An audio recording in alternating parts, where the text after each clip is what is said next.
World heart day సందర్భంగా గుండె సంబంధిత సమస్యల గురించి అవగాహన కల్పించడానికి ప్రస్తుతం మనతో పాటుగా ఉన్నారు డాక్టర్ సందీప్ గారు. Doctor Sandeep interventional cardiologist, Tirumala nursing home, doctor Jeevan Rao sir building and Medicover hospital నిజామాబాద్లో వర్క్ చేస్తున్నాను.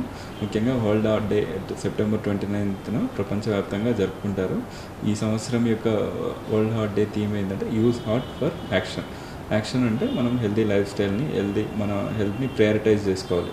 మనకి ఒక హౌస్ ఎట్లా ప్రియారిటీయో, ఒక ప్రొఫెషన్ ఎట్లా ప్రియారిటీయో, ఆ విధంగానే మన హెల్త్ కూడా ఒక ప్రియారిటైజ్ చేసుకుంటూ హెల్తీ లైఫ్ స్టైల్కి అలవాటు పడుతూ మన చుట్టుపక్కల ఫ్యామిలీ మెంబర్స్ని, ఫ్రెండ్స్ని కూడా ఒక హెల్తీ లైఫ్ స్టైల్ ఎంకరేజ్ చేసే విధంగా మనము ముందుకెళ్ళాలని వరల్డ్ హార్ట్ డే యొక్క థీము. గుండె సంబంధిత వ్యాధులు అనేది ప్రపంచంలోనే, మన భారతదేశమే కాదు ప్రపంచవ్యాప్తంగా అత్యధిక మరణాలు సంభవించే వ్యాధి ఏదైనా ఉందంటే అది మోస్ట్ కామన్గా హార్ట్ అటాక్ అని మనం చెప్పుకోవచ్చు. దానికి గల కారణాలను విశ్లేషిస్తే ముందుగా ఒబేసిటీ అంటే లావుగా ఉండడము, వెయిట్ ఉన్న బరువు కంటే ఎక్కువగా ఉండడం. నెక్స్ట్ స్ట్రెస్ అనేది ఒత్తిడికి, ఫైనాన్షియల్ స్ట్రెస్ కావచ్చు, ఫిజికల్ స్ట్రెస్ కావచ్చు, వర్క్ స్ట్రెస్ కావచ్చు. ఈ ఒత్తిడి వల్ల ప్లస్ ఒబేసిటీ వల్ల ఈ రెండు మోస్ట్ కామన్ కాజెస్ ఈ లాస్ట్ 10 yearsలో మెయిన్ కారణాలుగా చెప్పచ్చు. అపార్ట్ ఫ్రమ్ స్మోకింగ్, ఆల్కహాల్, తర్వాత diabetes, hypertension, thyroid, cholesterol లెవెల్స్తో పాటు మోస్ట్ కామన్ రిస్క్ ఫ్యాక్టర్గా stress and obesity, sedentary lifestyles, junk foods, ఇవి ప్రధానంగా మనం హార్ట్ అటాక్ సంబంధించి మెయిన్ రీజన్స్ చెప్పచ్చు. ముఖ్యంగా హార్ట్ అటాక్ వచ్చిన పేషెంట్స్కి ఈ కారణాలను విశ్లేషిస్తే స్ట్రెస్ అనేది మేజర్ ఫ్యాక్టర్గా చెప్పుకోవచ్చు.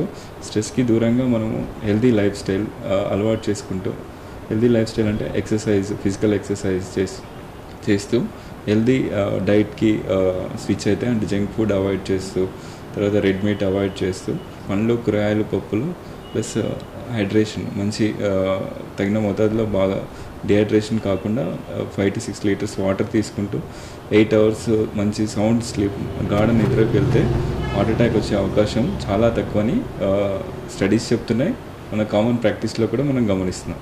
ముఖ్యంగా ఒకప్పుడు వయసు అనేది హార్ట్ అటాక్కి లిమిట్లా ఉండేది. ఇప్పుడు వయసు అనేది బ్యారియరే కాదు, చిన్న వయసు నుంచి పెద్ద వయసు వారికి కూడా హార్ట్ అటాక్ వచ్చే అవకాశం ఈక్వల్గా అయిపోయింది.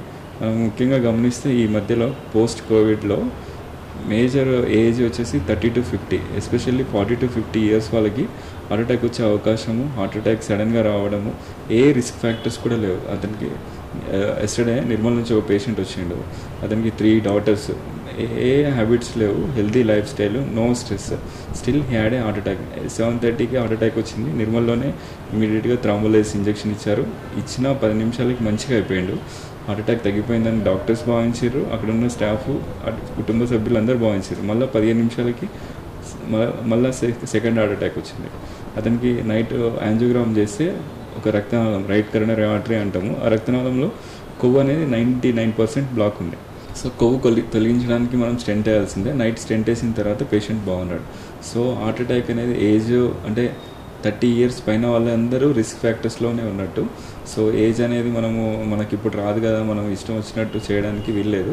30 years నుంచి మనం కంపల్సరీ జాగ్రత్తలు తీసుకుంటూ పక్క వాళ్ళకు కూడా మనం సలహాలు ఇస్తూ ముందుకెళ్తే బాగుంటుంది అని నేను భావిస్తున్నాను. అసలు ఈ యాంజియోగ్రామ్ అంటే ఏంటి? హార్ట్ అటాక్ వచ్చే ముందు హార్ట్ అటాక్ లక్షణాలను గుర్తిస్తే మనము ఇవి డిస్కస్ చేయొచ్చు. హార్ట్ అటాక్ లక్షణాలు ముఖ్యంగా 80% పేషెంట్స్కి ఛాతీ నొప్పి వస్తుంది. ఛాతీ నొప్పి ముఖ్యంగా ఎడమ భాగము, అది డిఫ్యూజ్ చెస్ట్ పెయిన్, అంటే మొత్తం ఛాతీ అంతా బరువు అయిపోవడం, పట్టేయడము, చెమటలు రావడము, ఎడమ చేతి గుంజడము, మెడ నొప్పి రావడము, బ్యాక్ పెయిన్ రావడము, ఇది ప్రధానంగా 80% పేషెంట్స్కి ఈ లక్షణాలు ఉంటాయి.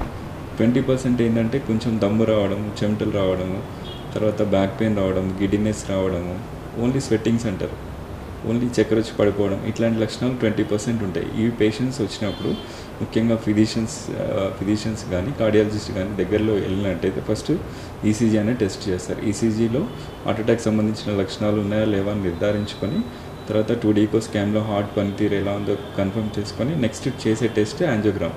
యాంజియోగ్రామ్ ఏంటంటే మనకు గుండెలో 3 రక్తనాళాలు ప్రధానంగా ఉంటాయి. ఎడమ సైడ్ 2, కుడి సైడ్ 1.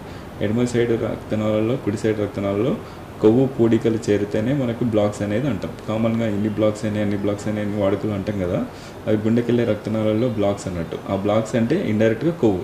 ఆ కొవ్వు శాతం 10, 20, 50 ఉంటే నొప్పి రాదు. మోర్ దాన్ 70% కంటే ఎక్కువ కొవ్వు జమ అయిపోతే ఆ గుండెకెళ్ళే రక్త సరఫరా తగ్గిపోయి గుండెకు అందాల్సిన మోతాదులో రక్తం అందక ఛాతీ నొప్పి, చెమటలు, బరువు అవుతాయి. అది నిర్ధారించుకునే టెస్టే యాంజియోగ్రామ్ అంటాం. యాంజియోగ్రామ్ని ముఖ్యంగా మనము క్యాత్ ల్యాబ్ అనే ఒక ఇన్స్ట్రుమెంట్, సిటీ స్కాన్ ఎట్లా ఉంటుందో యాంజియోగ్రామ్ చేయడానికి మిషన్ ఉంటుంది, దాన్ని మనం క్యాత్ ల్యాబ్ అంటాం. ఆ క్యాత్ ల్యాబ్లో మనం తీసుకెళ్ళి చేతి నుంచో కానీ కాలు నుంచో కానీ ఒక క్యాథెటర్ని పంపించి గుండె రక్తనాళాల్లో ఎక్కడెక్కడ పొడికలు ఉన్నాయో నిర్ధారించుకునే టెస్టే యాంజియోగ్రామ్.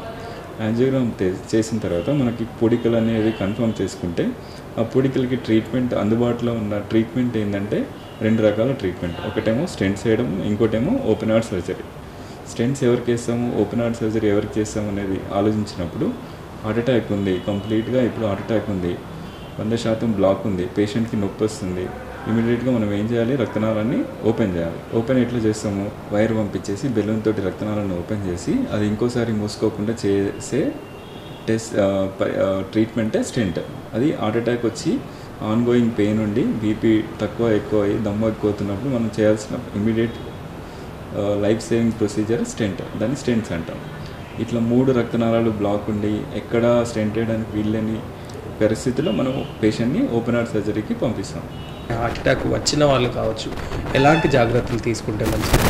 ఫస్ట్ డాక్టర్ యొక్క పర్యవేక్షణలో వాళ్ళు రెగ్యులర్గా అందుబాటులో ఉండాలి. ప్రతి 3 మంత్స్కి వస్తారో, 6 మంత్స్కి వస్తారో, నెలసరి వాళ్ళ సిమ్టమ్స్ని బట్టి, వాళ్ళ లైఫ్ స్టైల్స్ని బట్టి డాక్టర్కి అందుబాటులో ఉండాలి. డాక్టర్ చెప్పే టెస్టులు కానీ ప్లస్ డాక్టర్ రాసే మందులు కానీ తప్పకుండా వేసుకోవాలి.